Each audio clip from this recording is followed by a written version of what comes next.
In 2015, more than 11,000 children were in the foster care system in the state of Georgia. These children have been separated from their families, their sense of security stripped away, and they often feel alone and forgotten. We want to help them regain their sense of security in this time of transition and to know that they're not alone nor forgotten. Hi, I'm Jason Robichaux. And I'm Robbie Robichaux. Almost 60% of all foster children are incarcerated by the age of 18. 30% will become homeless, and only 2% will earn a college degree. These children have often been told these statistics. They've been told they'll never amount to anything, that no one loves them, they are not worthy of being loved, and they are the reason for their circumstances. We want them to know they're not just a number, but a loved, valued, and purposed child of God who can do anything they set their minds to. We know that we can't change every child's life, nor can we change every aspect of their lives. But if we can change their trajectory just 1 degree, their life will be headed in a different direction. And that can make all the difference in the world. So, after seeing a need, especially for foster children in our own community, we realized that they needed to know they are so much more than a statistic. Jason and I, along with countless numbers of supporters, decided to start the first ever Teen Reach Adventure Camp, or TRAC, in the state of Georgia. This summer, we will be bringing 30 boys and 30 girls to the TRAC camp and show them that they are valued and valuable. Through the planning process for TRAC, we found out just how expensive renting a campground is. This past fall, God gave Foster and Bullock and our team the vision and resources to purchase a piece of land here in Statesboro that will soon be the 7th Mile Farm, where hope grows. The 7th Mile Farm will be a campground specifically designed to host summer camps for foster kids. Our vision for the campground is to create a place for these kids to have fun in a safe and loving environment, while also giving them the opportunity to share their story. By having our own grounds, not only does it allow us the opportunity to host multiple camps throughout the summer, but it will also serve as a community resource for churches and nonprofits in and around Bullock County. One thing that we have noticed from doing these camps is that most of the kids come to camp with their walls up.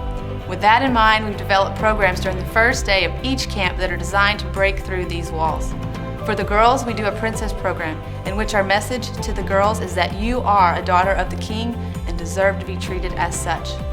The girls get to pick out prom dresses, get a makeover, and at the end of the night, they're served a fancy dinner by godly men. For the boys, we do an all-star program in which our message is that they are not average, but all stars in the eyes of the Lord. The day is packed with activities and the hope that it will be the best day of their lives.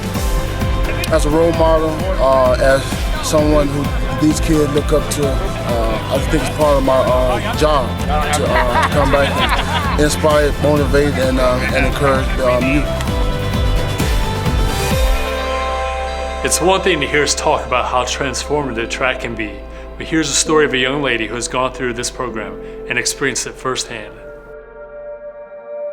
Growing up, I didn't have a typical childhood as my mom was a drug addict and did things that shouldn't have happened, and I experienced things that I shouldn't have experienced at a young age.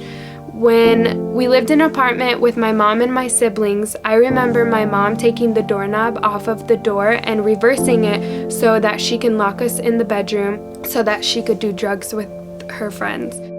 I remember things happening in that room that shouldn't have happened and I shouldn't have known about when I was a child. Thankfully, when I was 7 years old, my mom sent me and my siblings to a group home called Sunshine Acres Children's Home, and I was able to experience TRAC at that point in my life. When I was 12 years old, I went to TRAC until I was 15, and I got to experience all the wonderful things that TRAC had to offer and all the people that I got to meet through TRAC. They became like my family. When I was old enough to volunteer with TRAC, I volunteered for 4 years and I still continue to volunteer. And through TRAC, I was able to get scholarships and support to go to Grand Canyon University, which is a private Christian college where I graduated in August with a nursing degree. If it wasn't for TRAC, I wouldn't be the person that I am today or where I am today. We believe that TRAC will be a place of healing and restoration for the foster children of Georgia. It's all made possible because of your generosity. If you'd like any more information on TRAC, the 7th Mile Farm, or Foster and Bullock, please visit fosterandbullock.com.